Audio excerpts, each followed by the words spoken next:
Well, we're here at Kehillah High School. Do you call it the Kehillah or just Kehillah Jewish High School? Kehillah Jewish High School in Palo Alto, California. And Lily and I are here together. And also you can't see them, and they're modest anyway, but Chris and Zach, who have made the trip west.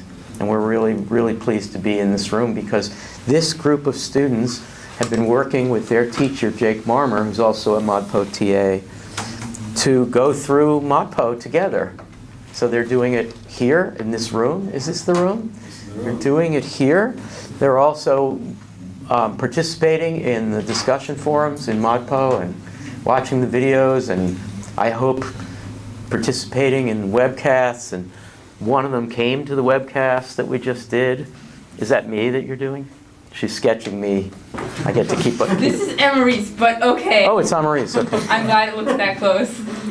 Well, you just started it. It's okay. I'm sure it'll be great. I will. This is Eve's. And we're here to look at a tender button, and we're going to see if we can together do a collaborative close reading of A Long Dress. So I'll read it, and we'll get started right away. And we'll see what we can make of it. How many of you have read this poem twice at least before? Okay, so everybody. Well, now specifically? Or? Well, since you first encountered it, twice or more? Okay. Shira, what was your first, just briefly, your first reaction when you read it? Got it? Totally understand it? Give me the next one. You never fully understand the poem, especially Okay. with me. I thought that it was really interesting, and kind of seeing the video and delving into it with the class. There were a lot of hidden meanings. Personally, I kind of got like a childlike view on it, like she's trying to explain it, look into the world, like what is the wind, what is it? But I think there's a lot more to this poem that we can unpack. Kyle, honestly, when you first read it, did you have any clue? No. Okay. Did you, on a scale of 1 to 10, 10 being, I totally resent that Mr. Marmer gave me this poem. 1 being, wow, I'm so glad because it's changed my world. Where are you, 1 to 10? Where were you when you first encountered it? Maybe like a 4. A 4, not bad. Yeah. And how many of you, honestly, when you saw some of these Stein poems, showed it to a friend who's not in this class, a friend in this school, and said, I cannot believe what these people are making me read. Come on. Kyle is the only one, Lily, Eden. And what did your friend say, Eden? Well, my sister was very confused, and she thought it was very strangely written. She likes poems that are much clearer. Did anybody say, why are you wasting your time reading things that make no sense? Yeah? It's Boris, right? I said that to myself. You said it to yourself. Okay. All right, here we go. I'll read this tender button, starting with the title. And I forgot to assign the title. So Kyle and Lorenzo, will you both be ready just to say a word or two about the title at the beginning? Okay, here goes. Here's the title, A Long Dress, and the poem. What is the current that makes machinery, that makes it crackle? What is the current that presents a long line and a necessary waste? What is this current? What is the wind? What is it? Where is the serene length? It is there, and a dark place is not a dark place. Only a white and red are black. Only a yellow and green are blue. A pink is scarlet. A bow is every color. A line distinguishes it. A line just distinguishes it. Whoa. Okay, so Kyle and Lorenzo, can you say something briefly? When you see a phrase, long dress, you think, oh, this poem's about a long dress. What does that mean to you? Lorenzo? Well, just having read the poem, just kind of relating to it, for me it brings to mind images of like organic movement and shadows. Oh, you're being too fancy. If somebody says to you, hey, Lorenzo, a long dress. That's exactly what I think of. I think of fabric. I mean, I have a very visual imagination, but like flowing fabric and shadows and just that very organic, organic movement. Kyle, is there an occasion when that you would associate with a long dress as opposed to another occasion? So, for instance, playing third base on the softball team. Probably not, right? Dressing up or like going to somewhere fancy. So we don't know about the style of 1914 or 1917, and we're going to assume, I think we can assume, stipulate, that a long dress was much more common than it would be today. But leaving that aside, your connotation is special occasion? Yeah, like wanting to look nice. Yeah, dress up moment. Okay. What is the current that makes machinery? So immediately we encounter Boris and Yves, we encounter the word current. Yves, will you start spinning off possible definitions and connotations? Because it's a very big word. I'm gonna be honest, when I first read this poem, I literally was like, absolutely, that's electrical current, and then just moved on, and I didn't think there was like a Okay, question about it. good. So Yves says, well, I saw current and I realized it refers to electric current. By the way, without knowing anything else, what is current? How does current, electrical current, associated with a long dress? We could look up from the page. I mean, I just thought like a sewing machine. You immediately thought of a sewing machine. Good for you. Boris did not think of a sewing machine. He's willing to admit. Yeah, I did not think of a sewing machine. I thought of like industrial machinery, like really big industrial machinery, like loud Okay. clinking and clonking. So that too suggests that you thought of the definition of current to Yes. mean electric current. But not only. Okay. What else do you have in your bag of tricks, Boris? Current in combination with fashion, I thought, is current fashion, As in as in modern fashion, modern. Can you be or just at the time, present, whatever is in Trending. trending. trending? Trending. Good. That's two. Do we have a third connotation? Who wants to throw it in? Shira? I kind of thought of like wave currents, like in a river. Okay, a current as in a river. That's very good. Yes, who else? Maddie? I thought of currency. Currency. Totally legit. Currency. Anybody else?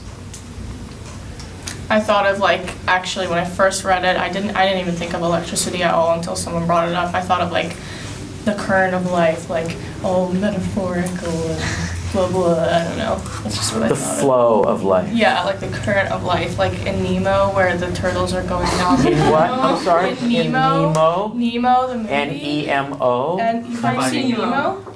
I know, you call it Nemo for short because everybody knows it except for me. Finding Nemo. Right. Finding Nemo and the turtles are going down the current and it's like, yeah, dude, ride the wave. So, Yeah. Flow. Go with the flow. Go with the flow. but that's Okay. Very good. Current is one of those big words. Now, Jake Marmer, you're a teacher. So, when you assign a piece of writing, typically, and a word gets used, isn't it a conventional expectation that your students would get the definition, the connotation that is meant? This is an instance where that is not good. Why is it that any teacher would assign a piece of writing and expect the student to come upon or guess the single connotation of a word? Because you're dealing with the sort of information, a factual kind of information. Were you supposed to get? Were you supposed to get the message right away as quickly as possible and as clearly as possible? When we encounter the word current in this poem, Jake, Yes, the opposite takes place. exactly. Can you say just a little more about that expectation that the word should not be delimited by a single correct connotation? Chaos. Then how could we ever understand each other ever again, if the word doesn't quite mean what it seems to mean, when it goes in multiple, when the word splits into multiple currents, if you will, and nobody quite understands it the same way, we get anarchy, communication breakdown. So how many of you, just as a matter of personality, temperament, disposition, general attitude in life, I don't mean in literature, how many of you prefer things that are open to things that are settled and closed? Okay, honestly, no more than half. How many of you honestly prefer things to be settled and closed and defined? Okay, we don't need to have this argument here now, but I hope you will at some point. Because normally the world of intellect divides, or of academic discipline divides, into the people so-called STEM people, who are in what is STEM? Science, technology, engineering, and math. Do you have friends who are total STEM people? Are any of you total STEM people? A couple of you, good. So typically, but not absolutely, because when you get into the weirdest kind of physics and mathematics, things are open. Pi, for instance, not closed and settled. But generally, it's thought of as a mindset that's about defined, given things. So the teaching involves having an answer and getting you to get the answer, and when you get it wrong, to give you the answer. We here are sitting in a circle. Oh, it's a circle, that should do it. Sitting in a circle, realizing that Stein, in the fourth word of this poem, is telling us that things must be open. Okay, so let's move on. What is the current that makes machinery? Noah and Balin? Well, so Boris mentioned in a little snippet about the industrial machinery, and this definitely evoked a sense of like the Industrial Revolution to me, with the long dress and the fashion that women were wearing generally during that time period. And so the current that makes machinery going along with the time period, as well as tying in the machinery and the Industrial Revolution, and just moving along, also tying in that revolution going forwards. Uh-huh. And so, can you say the obvious? Machinery is associated with current in what way? Well, the electricity that we were talking about. Yep. Okay. And how is it associated in turn with a long dress? It's an obvious question. Making the dress? Mm-hmm. The making of a dress. Can you say honestly, Balin, when you think of a long dress, do you automatically think of the conditions in which it was made? Well, personally, I used to make clothes. I used to sew clothes myself, so actually. Wow, I asked the right person. Yes. Although my connotations of making clothes are a lot different than industrial machinery, I would sew them all by hand. Right. So. What kind of person? Let me just ask Sam. What kind of person, Sam? Or what is it? What does it say about a person who thinks, that's a long dress, I need to think about the conditions in which it was constructed? Who is that person? Someone that thinks deeply about. Deep thinker. Keep going, Sam. Any more? I don't know. Josh? A mensch. A mensch. So mensch is a very powerful word.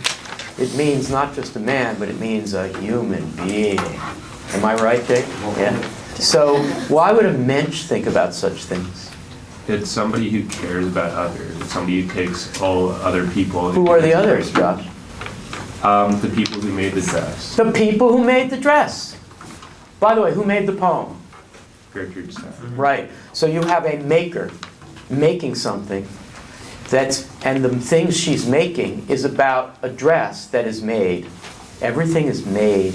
William Carlos Williams. Poems aren't beautiful things. They're machines. Words made out of machines, or machines made out of words. Okay. Great. Thank you, Noah and Balin. What is the current that makes machinery, that makes it crackle?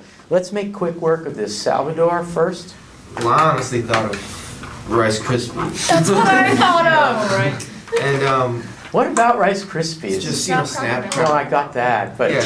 The snap, crackle, pop. It's just that the machinery that's used to form the long dress, to make the long dress, is running and is crackling. Yeah. It suggests sound, what about the process of making? Exactly. It's somewhat difficult. It's put to work. Yeah, it's put to work.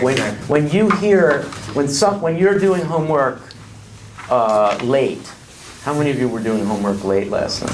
Yeah. You should have been doing it late, but you fell asleep. Admit it. I actually didn't fall asleep at all last night. Okay. You didn't do work and you didn't sleep. It's fine, I'm awake. So, on a night when Eve is doing the work, her mother and father are downstairs and they're saying to each other, Hannah is really crackling on that homework. What would they mean by that, Hannah? It would sound a lot like computer related. Maybe I'm stuck on the electricity thing here, but I don't know. When I hear crackle, it immediately think of either sparks or like fire or electricity. Energy. Yeah. When this is old, but when I was a lad, when I was see, I used the word lad. That's awesome. What was an old word I used earlier that you mocked me for? I can't remember what it was. I didn't necessarily mock you for it. No, I think Eden mocked me. What? No. Who says the word moxie anymore? Moxie. It's a great word. It's great. I'm not saying It it's not means great. It's just old. sass, pizzazz. Anyway, what were we talking about? Oh, when I was a lad, and I was working really hard, my dad would come and say, I'm seeing some chips flying off from the workbench. It's a rather elaborate little bit of praise from a parent, but what it meant was I was crackling. Okay, Josh, will you add anything to that? Do you want to? When I think of crackling, I think of like when your ears pop, when you're coming down from like an altitude to going up, just because it's a sense of like openness and like sort of you're opening your like ears up to something, you're hearing it for once, you're coming into it. So there's a certain distinctness being created by the poem using the word crackle. Isn't the word crackle onomatopoetic? Yeah. Did you just use that word? That is an amazing word. Onomatopoetic. Why haven't you taught us that word? We always say Jake, metapoetic. why haven't you taught them Let's quickly. No, I know, but he said onomatopoetic. Let's quickly accumulate some onomatopoetic words. Crackle is one. Is there another one? Pop. Pop is one. Pop. Others? No. Grunt. Grunt. This Smash. is like that poem that you Thrash. taught us, the nonsense one. Well, actually, Jake Marmer is a poet that believes in the embodiment of the word. The word body is in embodiment, the embodiment of the word. And Gertrude Stein's another one, though she wouldn't perform her poetry the way that Jake performs his. But having a mouthful of words is a really important thing. So there's crackle. What is the current that makes machinery that makes it crackle? What is the current that presents a long line? So Rebecca Spin and Nathaniel. Rebecca, you want to start? This is a very important phrase, presents a long line. It's interesting to me because I get stuck on presents and the multiple different meanings of present, meaning it shows a long line. It could make a present of a long line, present time, creating a long line. There's a lot of different ways it could be interpreted. Yeah, very nice. And so when in this circumstance, when I read it, what is the current that presents a long line? I'm hearing shows and creates a long line. Now, when we're talking about a long dress, what are possible connotations of the word presents? Presentation. Presentation in what sense? I mean, what first comes to mind is the presentation of the actual object that's being made. Why presentation? What is it about the social status of a long dress that it requires a presentation? It's aesthetic. A lady wears it. There's Like a a nice kind of fancy tradition, whatever we feel about this tradition. Many of us feel like this is a tradition that is happily not much current. The tradition of displaying a woman in a long dress, usually coming down a staircase, You would present which her. Marcel Duchamp satirized in Nude Descending a Staircase. Of course, we're talking about the world of fashion, where there are so-called fashion shows, which are presentations. Is that, Sarah, what you were thinking? I mean, yeah, and also just like cultivating a facade, really. I mean, it's like... Presents a long line. I mean, I honestly think of an assembly line or something like that. I think All right. of like a conveyor belt, even though that's probably like just automatic. If I weren't tethered to a microphone, I would run over there and high five you, because that was really great. And Nathaniel wants to pick up on that. Let's talk about a long line in this context. This is such a fundamental pun or double meaning. Can we unpack it a little bit, Nathaniel? Yeah, so first I wanted to say that presents can also, like, when you present something, there is infinite ways you could choose to present something. And here it was chosen to be presented as a long line, but it's not necessarily a long line it's just being presented that way. Yeah. And a line, in like when you imagine it, there is no set length to it, so it's just like a continuing thing. So to say it's long is sort of redundant. Can we work on a long line? What's line? It's a very powerful word. Let's give Nathaniel a shot and then Shira. It's sort of metapoetic. It's meta-poetic, meaning it seems to refer to the poem. Yes. And Marmer is laughing because you didn't teach them onomatopoeia, but you taught them meta-poetry. Oh, yeah. Go ahead, Nathaniel. So it's metapoetic because a line is like a phrase, the line of poetry, and this is a rather long sentence too. Wait, it's not a phrase. Sorry. What's a line of poetry? Line of poetry is well, it could be a stanza, could be In the circumstance, it's just like before Literally there's a line. an enter key. or that. It's a line. Poetry is really unique in the sense that in prose, who determines the line? When you're writing in Word, The authors. The margins. the margin that you set, so you determine it, but when you reach the end of the line, there's an automatic line ending. And this is true of newspapers with online and in print. Online and in print. The columns are narrow, and so there's a lot of hyphenation, weird hyphenation, when you get a narrow margin. But poetry is the one field of writing where what? As distinct from that, what? The margins are defined by like the actual words and not. They're not like, defined. Rather than, it's less controlling, more of an active decision. No, I don't think so. Yeah, well, because like if It's the active decision of the poet. The decision of the Decision poet, to- not the decision of the exactly, word yeah, process. Yeah, that's what I meant. The Yeah. decision to break it Yes. rather than the being forced to break it. And Yes. There's no more space. So the line has nothing to do whether there's space or not. The line has to do with the poet saying this is the end of the line. So It's a necessary. long line in this poem refers to, metapoetically, it refers to the line itself. Who presents a long line? Gertrude Stein. And this is a prose poem, so in fact, it is not lineated. It's very complicated. Okay, and the other line, obviously, is Rebecca Spin? That of the dress. That of the dress. So it presents a long line. Now let's examine just a little further, and then we're going to move on. Line in relation to fashion. Well, there's several things it could be. It could be a line of thread within the dress itself. Yes. You're such an expert. This is great, Balin. And What else?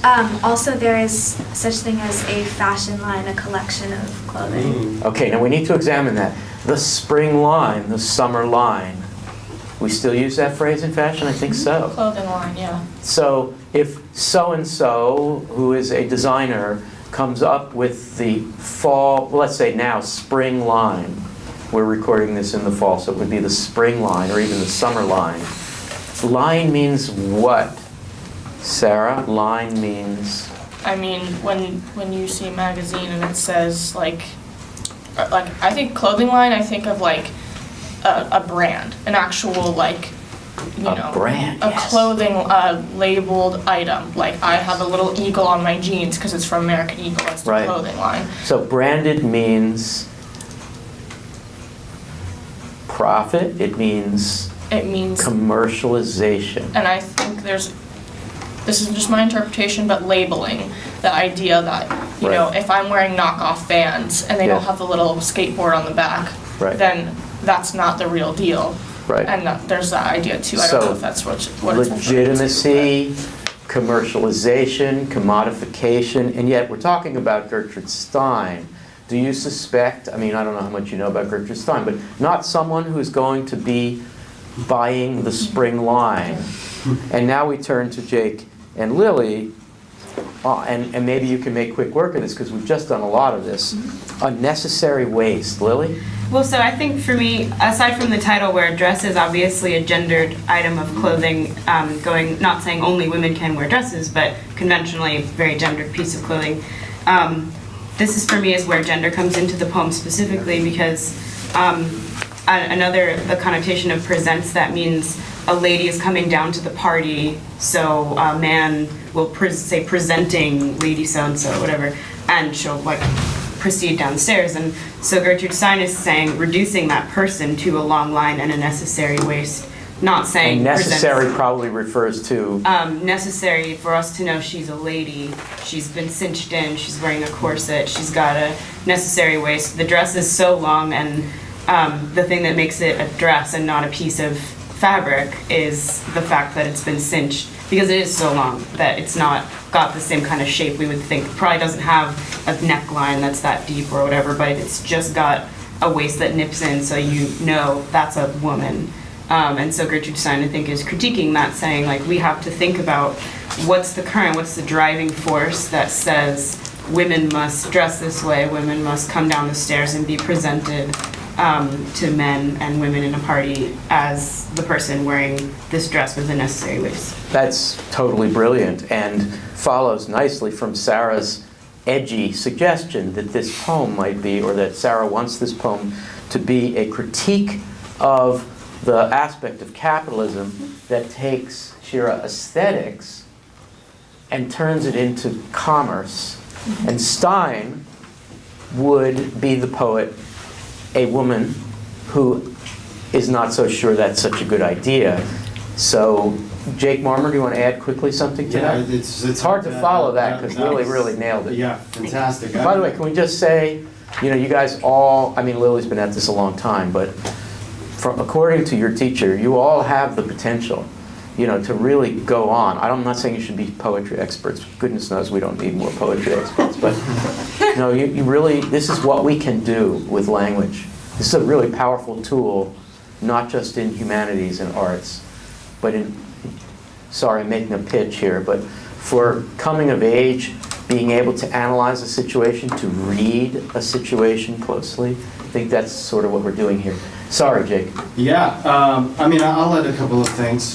First of all, I think the waist is the first bodily signifier so far that we get in this poem, right? We're talking about machinery, we're talking about the process. Suddenly you get to waist, and that's the gender stuff, right? This is what makes the dress presentable. Then there's also the sound, right? Necessary waist.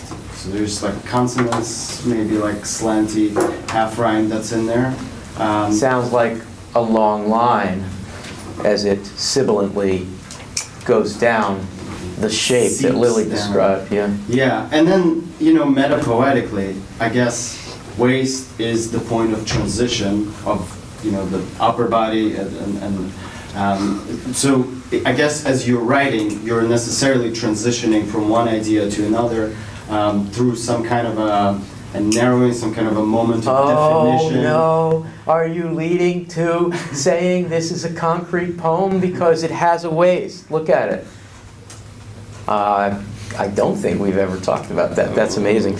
And you know what's so ironic is that the waist, that little second stanza, is not a line we're going to talk about because we only have a certain amount of time. So what is this current? What is the wind? What is it? We're going to have to skip that unless someone wants to throw it in later. So I want to go to the next phrase, which is... Kyle has something. Kyle, yes, go ahead. I want to make...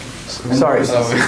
Okay, this is on the necessary waist. I also kind of saw waist as having kind of like a double meaning because it also kind of sounds like waste as in like garbage. Yep, there we go. Thank you. Thank you, because it supports your position on the matter. Can you say why? Because I looked at this, I said, because I'm kind of an environmentalist, I get on people about recycling, chic and vouch. I saw waste. I totally did not, obviously the spelling, but I thought this was definitely a word with double meaning. And what's wasted, folks, in fashion of this sort? Aside from all the extra cloth for a long dress, but... A lot of things. The person's individuality, because they've subjected they're expressing themselves by their fashion, but you're losing who they are as a person. Submitting to the social convention. Well, also if you're talking about a long dress, you're just throwing a piece of cloth over them. Yeah. Especially if it's the new line and you get rid of the old line. Mm-hmm. Right, so that's waste. There's a lot of waste. Plus Gertrude Stein is someone who very boldly, you really should study her clothing, what she wore, what she wanted to wear, very, very set up against this idea of the necessary waste. But let's move on in the interest of time. So where is the serene length? It is there, and a dark place is not a dark place. So who's got serene length? Does anybody have it? It does. Yes, go ahead. So why don't we go with Allie? Okay, like when I first saw it, like I kind of thought it like Serene is like calm and peaceful, and like the way I thought I thought of a woman like coming down the stairs and like all eyes on her, kind of like the spotlight on her. Yes. Just like That's one of those nice. kind of like stage moments. Yeah. Presentation.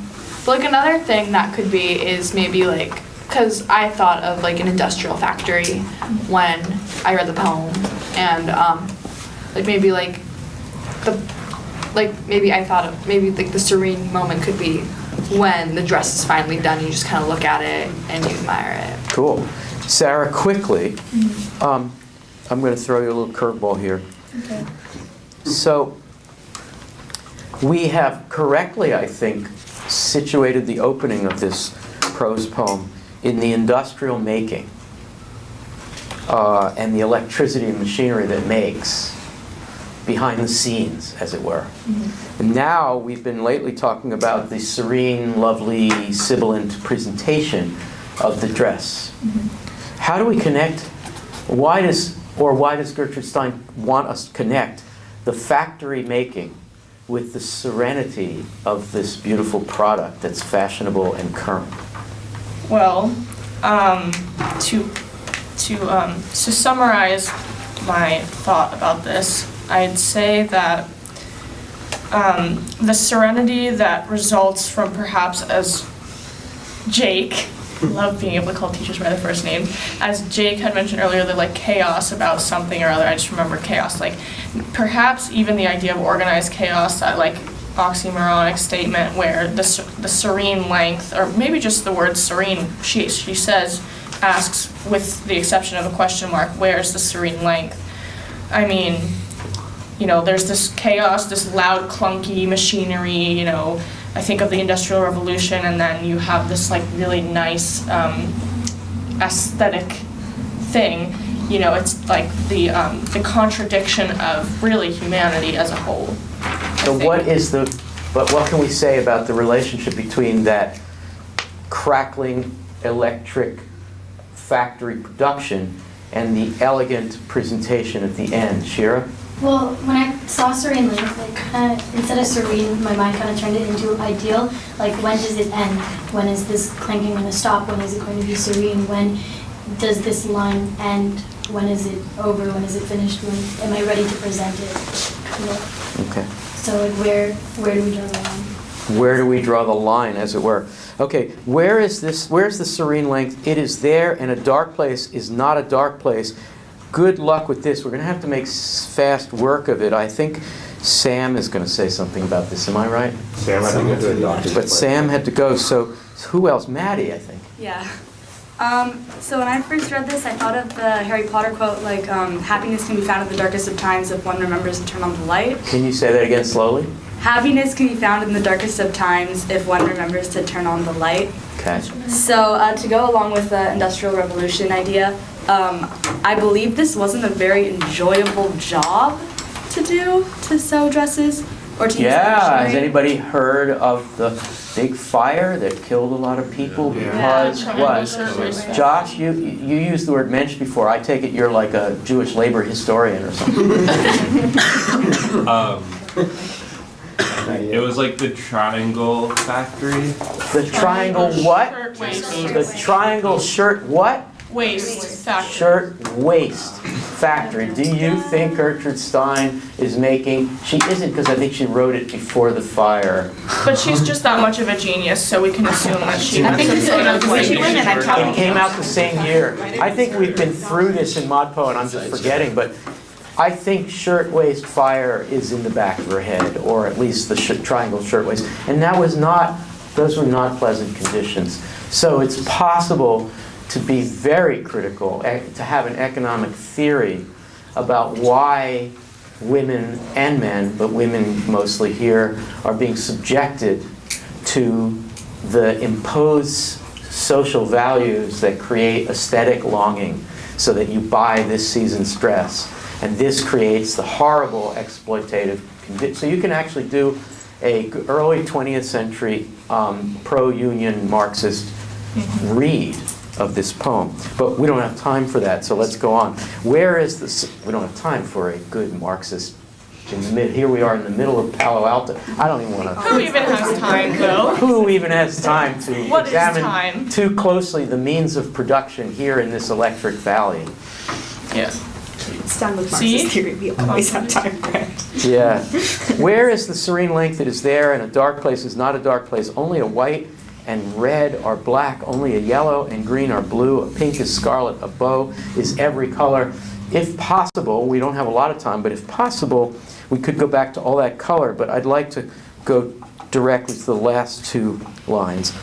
A line, the last two sentences, sorry. A line distinguishes it. A line just distinguishes it. So that's Shira and Sarah. Well, Shira and Serene. Do you want to start, Serene? Sure. So, when I first read the last two lines, the first thing that came to my mind was when we were talking about like a clothing line, and then what I thought is that when it says a line distinguishes it, like a clothing line distinguishes individuality. Nice. So you'd say distinguishes means? Like defined. Defined. Thank you. Shira, thoughts? well, I thought this was a very powerful line, especially the just. It really changes the meaning between both of them.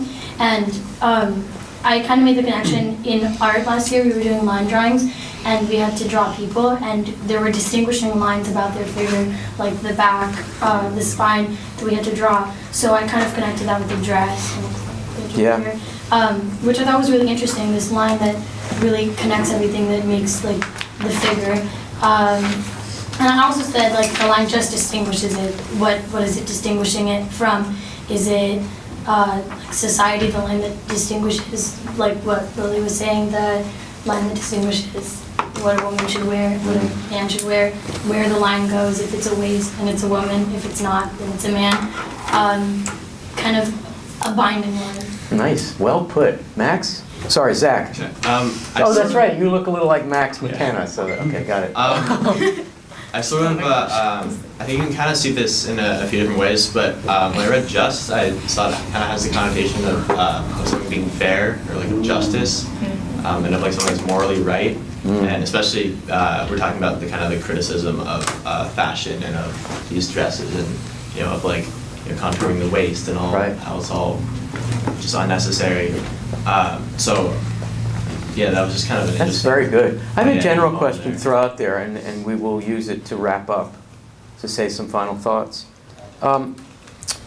So if Gertrude Stein intended to write a critique of the making of women's fashion and the wastefulness of it and the sort of blindness that we suffer when we buy into fashion, not seeing the means of production, why didn't she write something that would make sense to a lot of people if she had a point of view that she thought a lot of people should have? Why write this way to make this particular case? Baylor. I don't have a very concrete answer for that, but I think maybe she was going for more of like a subtle thing, like maybe just something that anybody can read into and put their own interpretations on. Like when we've been talking about the last lines and everybody's been giving their own interpretation, like I was thinking like a thin line between the exploitation and the fashion industry. And I think with everybody being able to put in their own things of a thin line between the gender ideas and things like that, I think maybe she was going for a more vague. That's really well put. Boris, do you have a thought? You didn't raise your hand, but I'm just calling on you. And you worried that I would come all the way out here and call on you without preparation. Yeah, well, I don't know. Do you like the poem? maybe the idea behind it, but not the poem itself. So you would be one of those people who might say, come on, Mr. Marmer, I'd rather read a nice essay about a persuasive, common sense essay about the problem of fashion in industrial production in the early 20th century.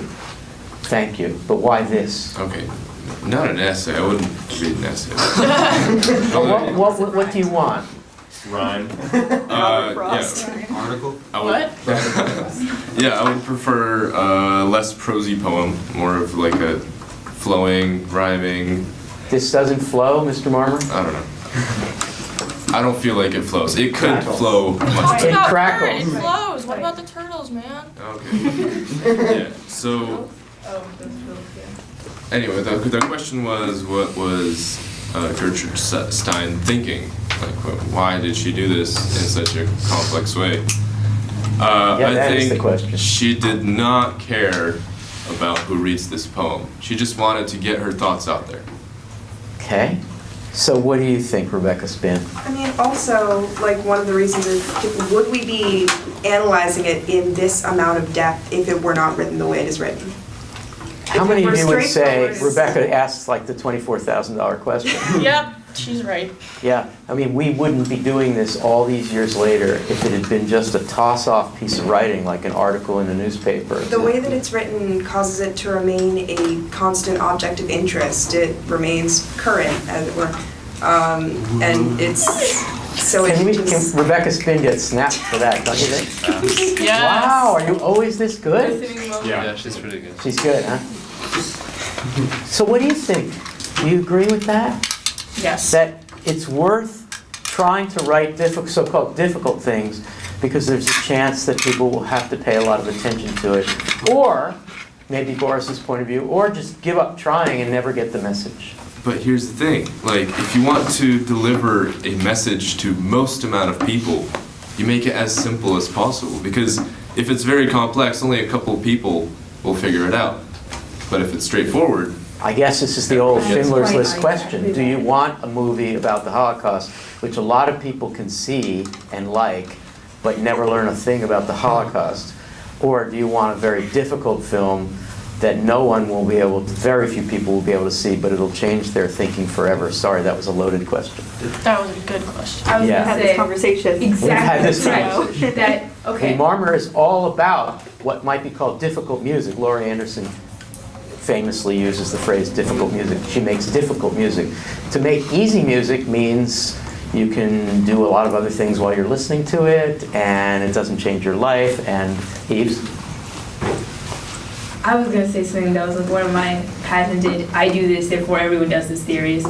So You've patented this?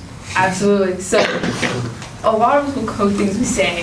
So for example, if I see a really pretty girl, hold on, I'm being serious. I might say, "Do you listen to Hayley Kiyoko?" And she says no. Okay, Hayley Kiyoko is a very, very popular gay singer. Most people who listen to her will be gay women. So for example, I might not just It's a shibboleth. So she's asking this question, if you care enough to get to the bottom of the poem, then you might be the person that she wants to get the message to. So she could be sort of protecting the message from like the people who won't be able to understand it. Oh my gosh, that's so brilliant. I think you're saying that Stein puts out tender buttons for those who would want to put the time and effort into it and get it, and she's not going to be as interested in converting folks who are not particularly in that world. Yes. That was a sort of anodyne version of what you said. Well, this has been great. I hope you feel like, even though you talked about this poem before, I hope you feel like you've gotten somewhere, and it's certainly been worth it for us to do this with you. So thank you. Can we give ourselves false next?